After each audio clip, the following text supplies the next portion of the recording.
Hey, listeners. I guess we are that in that moment of the year, we are in the beginning of a new year, and a lot of founders they are in a strange emotional place. Like on one hand, there is gratitude and reflection.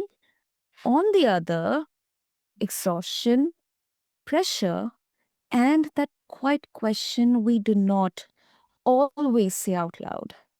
Is the business I build actually supporting the life I want to live? The new year brings goal setting, planning, and big intentions, but it can also bring clarity about what no longer fits. Today's conversation is for founders who are rethinking success, redefining growth, and wondering how to build something that feels aligned, not just impressive. Today on BizBlend with your host Sana, we're exploring a question that sits underneath almost every entrepreneurial decision, whether we admit it or not. How do you build a business that reflects who you are, not just what you sell? And listeners, very interesting. My guest is Dylan Clayton Bost, founder of SunnyHQ, which is a human first WordPress hosting and support company built intentionally around clarity, simplicity, and real human support. He brings 30 years, 3 decades, listeners, of experience across design, systems, and operations. And before Sunny HQ, Dylan ran a successful creative agency for over a decade. From the outside, it looked like a win. From the inside, it led to burnout, misalignment, and a deep rethink of how business should actually work. So, today we are talking about rebuilding after burnout, designing systems that create freedom instead of friction, and what it really means to lead from alignment instead of urgency. Dylan, welcome to BizBlend, and I'm really, really honored to have you here. Thanks, Sana, so much. I'm excited to be here. Yeah, Dylan, no doubt, I mean, from the outside, your agency, successful, revenue, clients, reputation. Um, when when did you realize that success as it was defined, or kind of we have been defining it, it was actually costing you more than it was giving back? Yeah, well, it unfortunately for me, it came at a complete meltdown. So about 15 years ago, I was running a branding marketing agency, and on paper, everything was absolutely beautiful, right? Really a large customer list, about 25 employees, 4 or 5 million in revenue. The big car, the house, the second house, all the things. And what I didn't realize is that I'd set myself in motion really years before that in this pursuit of this quote success, right? And defining that only really one dimensionally, and what success is more. And I think that's a trapping that we all fall into, and looking to the outside to provide us with this feedback that we're winning awards, great, check, right? We've got the house, we've got the car, we've got the revenue, check. But without understanding truly what fulfilled my soul, and without really having an awareness of that. I talk a lot about awareness these days and the importance of that. And it's tough because before we're aware, and when we don't know. And so it's really key to start to feel and to get out of your headspace and start to feel into what does it feel like every single day? Am I happy? And not do the things make me happy, but do I feel happy? Do I feel joy? Do I look forward to working with the people that I'm with every day? Do I look forward to those phone calls? And obviously they're not, you know, every, obviously in our businesses, right? There are things that we have to do, but I look at the 80-20 rule, and when more than 20% of the things become a chore and become things that we don't look forward to, then those are those little cues that I completely missed. And it took really a giant failure in that, and really burning that to the ground before I could really start to understand that. Mm, mm, mm. I mean, first of all, I really appreciate that you kind of, um, share your lived experiences, because especially in the world of business and entrepreneurship, we do not kind of celebrate vulnerability, or we kind of, treat them as softness or soft skills. But I think that's what exactly makes us all humans, right? And Dylan, one question that comes to my mind is, um, do you believe that, um, we as humans, specifically get these kind of introspective questions within us once we achieve a particular level of achievement or success? Because sometimes, people would question, okay, you need to run your business, you need to get that output. For that, you have to put your blood, sweat, and tears. You have to pay your bills. You have to make sure that, your company is giving you the money or the profit. Like, what's your thought or, opinion on this? It comes down to trust, right? I think that we have to, well, I guess to answer your question, no, you don't have to get to that, to that definite stage before you can realize that what you want is more. But you have to trust yourself, right? I think you need to really evaluate then. Um, when you're starting that business, or when you're starting that job, it doesn't have to be even for an entrepreneur, but when you're starting that job, I think that, and for me it became, when I started a new business, is really writing down what are the core things. Obviously I need money, great, check. Right. I want to make customers happy. Okay. I want to develop a product or a service that gives something away. I want an aspect of my business to support companies and organizations that can't typically afford what I do, right? But then there's a whole nother side of it that I think we miss. And it's like, what do I want personally? How much time do I want for myself? How much time do I want for my family? And then expanding that out even further, what culturally does it need to look like when I start to bring people into this environment, right? I've forged a path here, and I've set my sights on something really that I think is powerful. Now, how to invite people into that environment, and then how to help them, achieve the same thing for themselves. And that, comes by way of designing then a culture around how we run our businesses, how we incorporate people in those environments, because it's definitely tough, right? Once you start to expand that, and it becomes more than two or three people, those systems start to develop on their own. And I think it's really the goal of the it should be the goal of the leader then to develop more than just the products and services. So it ends up being, multidimensional in that. And where often I think, we start these businesses and we look very simply at, okay, what can I bring to the world that's going to make $1 million or 10 million Mm. or whatever that is, right? And it becomes then about this pursuit of something that's driven only by finances. And it's to me, I hear this all the time. I talk to people every single day, and there's a common thread there.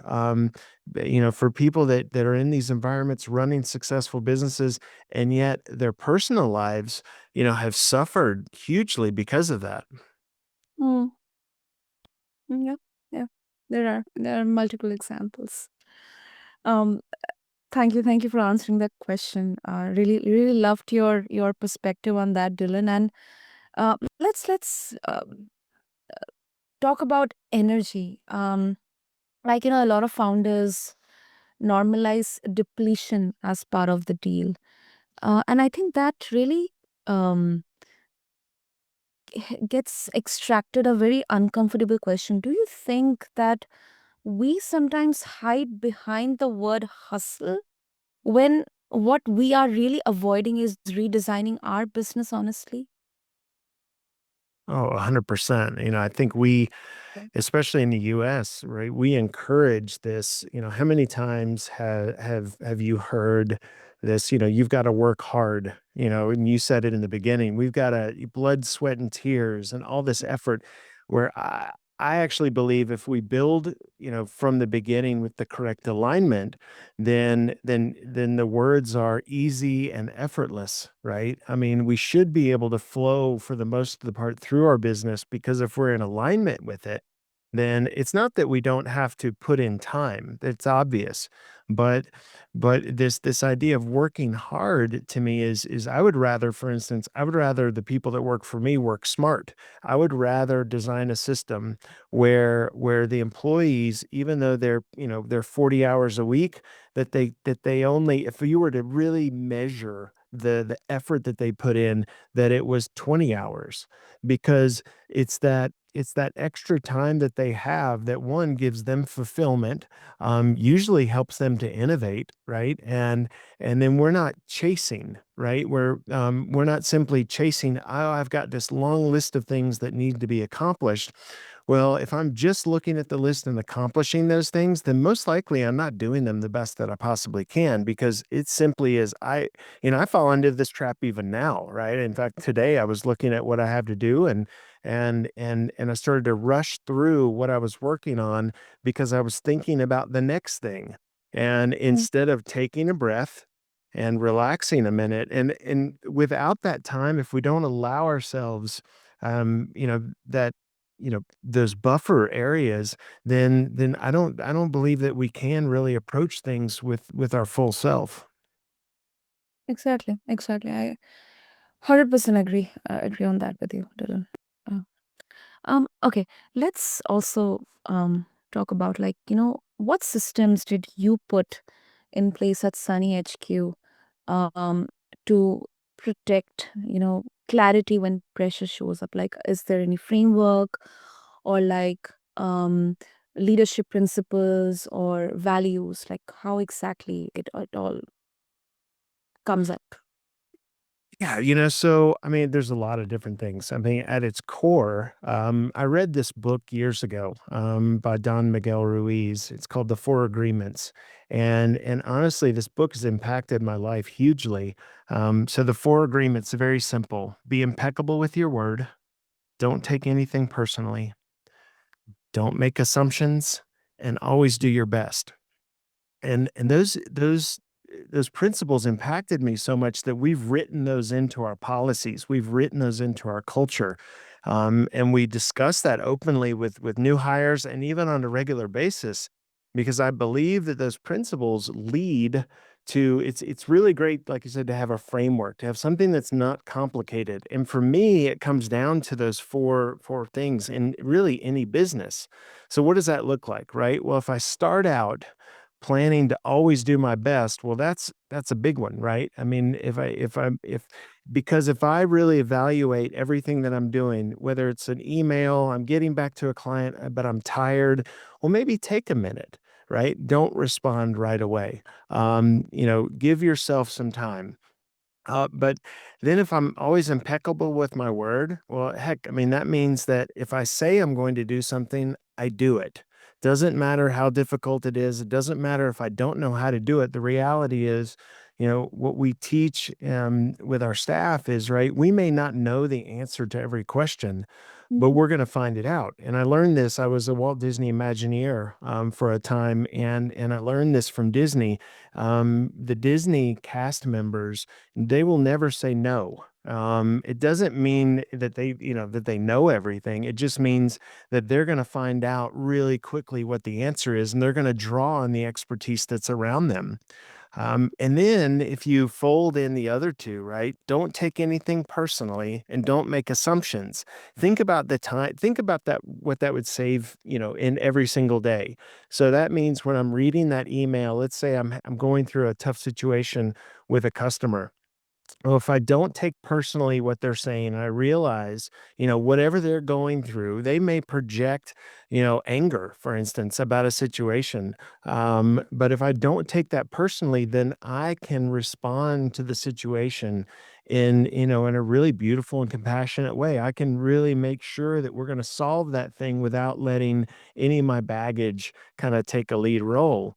And then if I don't make assumptions, that's a huge time saver, right? If I read this, go back to that same analogy, if I read this email and I'm going to read it for exactly what it says, or I'm going to talk on the phone and I'm going to verify rather than make an assumption about what they want, I'm going to repeat what someone says back to me. Is this what you mean?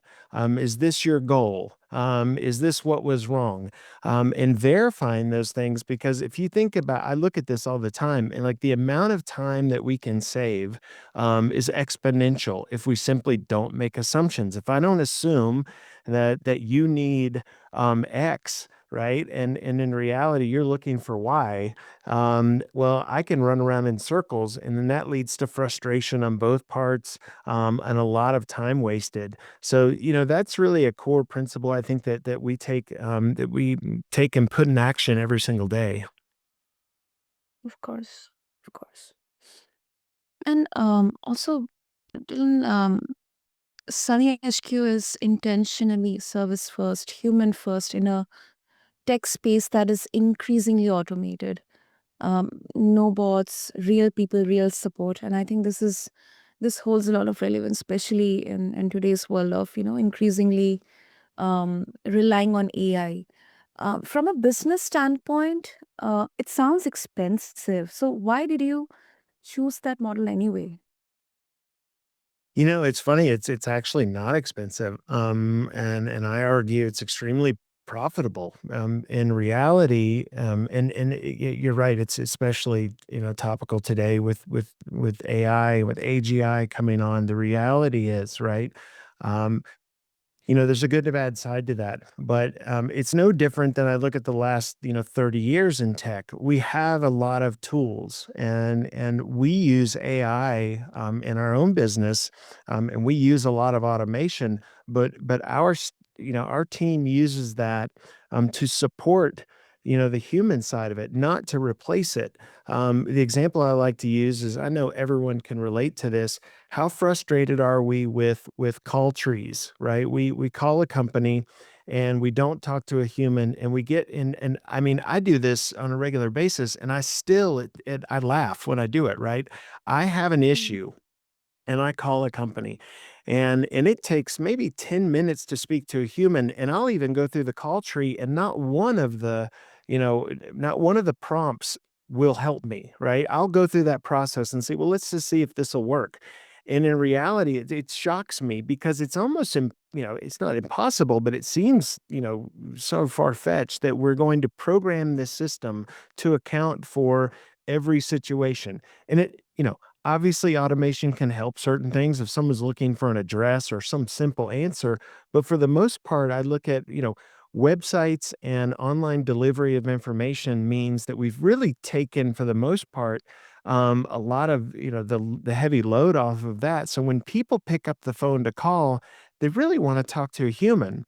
And what we've looked at in our own business is we've created a solid platform that really, for when I first did it, I mean, it changed overnight from support, let's say support calls and support submissions to around 50 a day to around 4 a day or 5 a day. Because if you build a solid system that takes care of most things, then on our side, for instance, in this case, WordPress hosting, the majority of support issues are non-existent. So, but when someone does have a need, right, when they have something that they need to change on their website or some problem they can't figure out, you know, they want to connect with a human being. And so that's what we've done. We've put WordPress experts at the forefront. You connect with us. You don't connect with an account person or a project coordinator. You connect with this person who does the work. Now, they have, our WordPress experts have a great tool set so that they can solve all these issues really, really fast. And I think a lot of companies get this wrong. They're like, well, let's remove the humans completely and let's try to make these systems do everything. You know what? Mm. Maybe at some point that can happen, but in my experience, it can't yet. And so all that does is lead to more frustration because you know, it makes then the end user, it makes our customer then have to go do the work when what we're selling them is a premium service. We're selling them, hey, you focus on your business. We'll take care of this. So we don't want them searching through frequently asked questions and online articles and or even asking really great AI bots how to solve this problem when we know if they ask us the question. Right now, our support staff, we can answer these questions and fix these things in 5 minutes, 10 minutes, an hour tops. And we recognize that's saving a customer 2 or 3 hours of time and frustration. So it's really, I think what we've seen is just the opposite. We're able to handle much more with actually less, but we still have people in the forefront. Mm. Mm. That is very, very interesting. I think this challenges a very dominant narrative in tech, that growth means removing humans. Um, and Also, you connect wellness, clarity, and leadership in a way that a lot of business, conversations would avoid. How does your internal state affect the way you lead and make decisions day to day, Dylan? Well, it's huge. I mean, I think that I run. We look at the word calm as a really taking a key role in our business. I look at this environment right where, let's say when it comes right down to it, right, we're hosting customers' websites, and these websites are running their businesses, they're selling their products, they're selling their services, they're marketing them. So what can easily happen, right, is usually if anything goes wrong, tensions are high.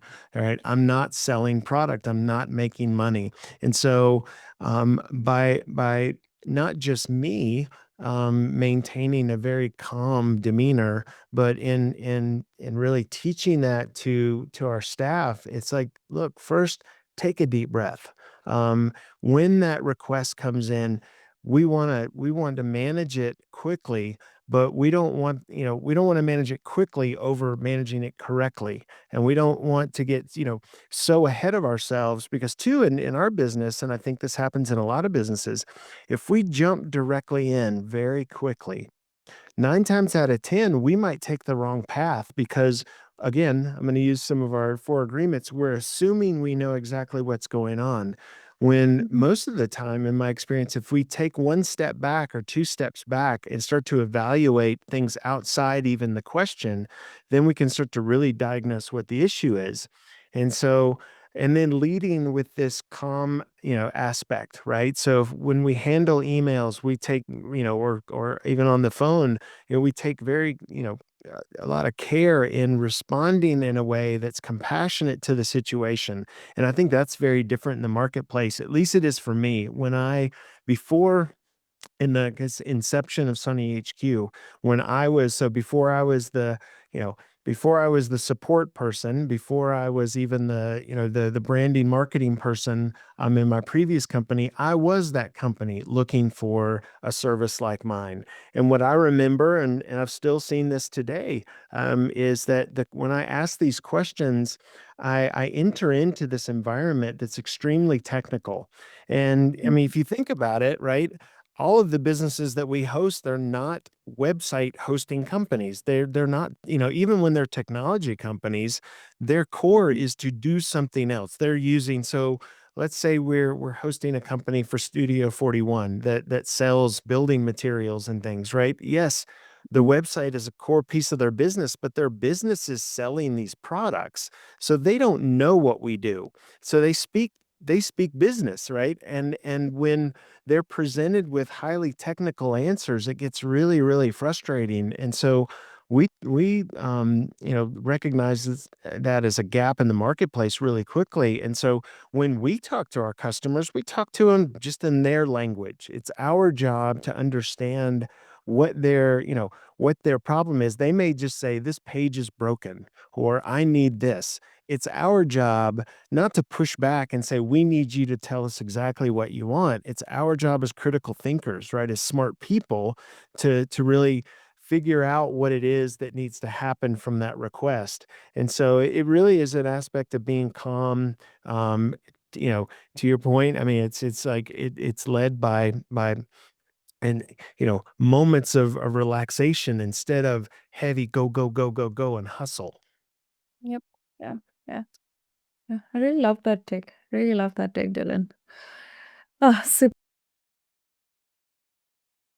super. So before we wrap up, Dylan, I think our listeners, especially maybe potential founders, entrepreneurs, or those who are already managing, small, medium businesses, if they would like to um, further explore, share their thoughts and opinions after this conversation, explore more about SunnyHQ, how they can connect with you.